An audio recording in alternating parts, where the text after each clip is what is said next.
As a people, we've rightfully passed on the tales of the giants who built this country. But too often, willful or not, we've chosen to gloss over or ignore entirely the experience of millions upon millions of others. But this museum chooses to tell a fuller story. It doesn't gaze up some bygone era or avoid uncomfortable truths.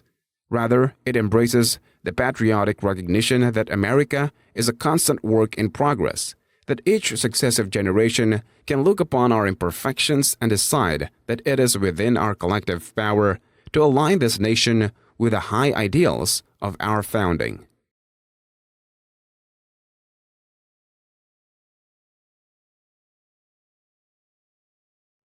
We must communicate more commonly than we communicate accurately.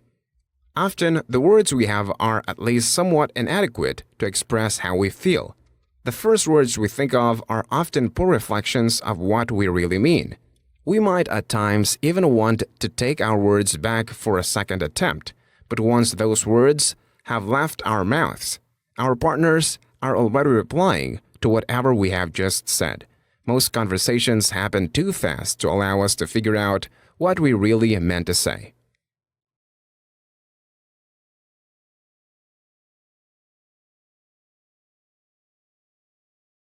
People rarely translate other person's unique way of saying things with any degree of accuracy. This is because once we learn the meaning of words, we pick up their broad meaning, but we've added subtle shades of difference which we get from our personal experiences. If you grew up in an aggressive household, the phrase "I'm angry with you" had different associations than for a person from a family where people talked through problems. We're having to work out meaning from our own experience. So despite the fact that, say,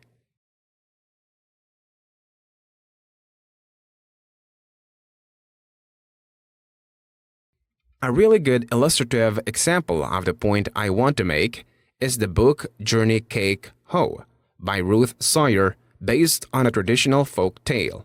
Teachers often read this aloud to their classes, showing the pictures to the children as they do so.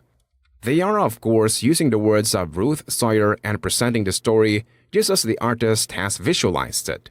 But other teachers do it differently. Instead of reading, they tell the story from memory. This gives the children a much richer experience. They can freely use their own imaginations, visualizing the story, the characters, and the scenes in their mind's eye in any way they like.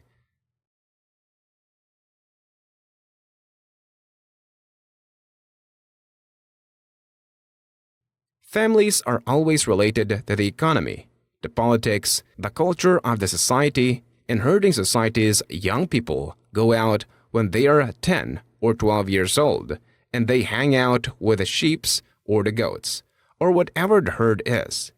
That produces a kind of an loose bond between the pre-adolescents and their parents.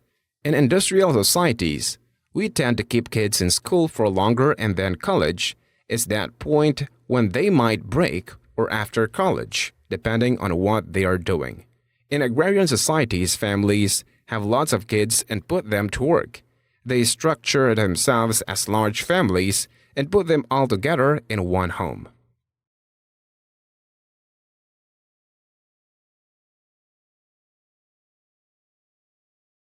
So a lot of the research on happiness starts with a basic question: how happy are you?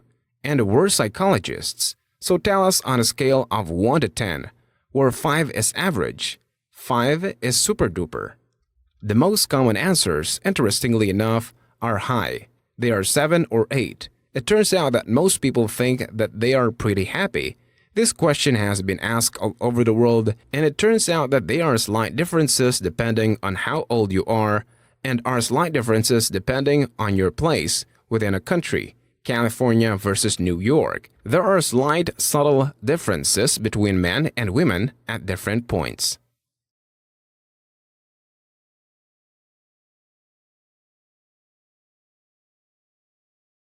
When the time comes, its peers should follow suit. Of these, the European Central Bank faces and trickiest challenge because it has acted as, in effect, the backstop to Eurozone bond markets, a mechanism that otherwise the currency bloc still lacks. But the main safety valve lies somewhere with banks and investors. Bitter experience has shown that debt-funded assets can magnify losses, causing financial crisis.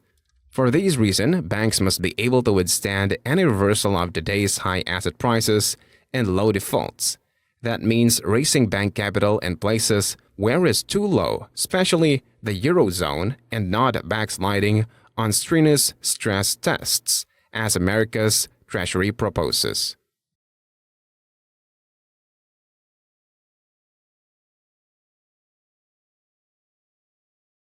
Barred owls can be found in dense forests right across North America. They feed on small animals, fish, birds, and small reptiles, pretty much anything that comes their way.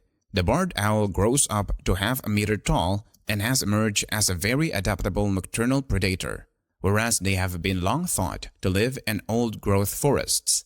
They are now building up quite an urban population. In North Carolina, barred owls tend to nest in the cavities of the numerous willow oak trees that line in the city's streets. Far from being endangered, the owls have expanded their range, and now in some places, conservationists are worried about the effects they might have on other native species.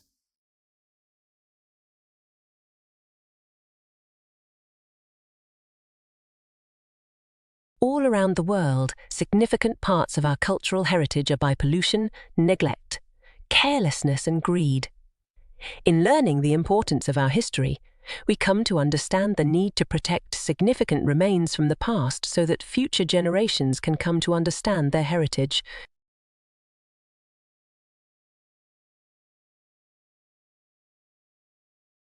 Without getting into the details of exactly how that happened or how she got it out, let's just say it was a bad situation. And she panicked because, like for many of us, her phone is one of the most used and essential tools in her life. But on the other hand, she had no idea how to fix it because it's a completely mysterious black box. So think about it. What would you do? What do you really understand about how your phone works? What are you willing to test or fix? For most people, the answer is nothing. In fact, one survey found that almost 80% of smartphone users in this country have never even replaced their phone batteries, and 25% didn't even know this was possible.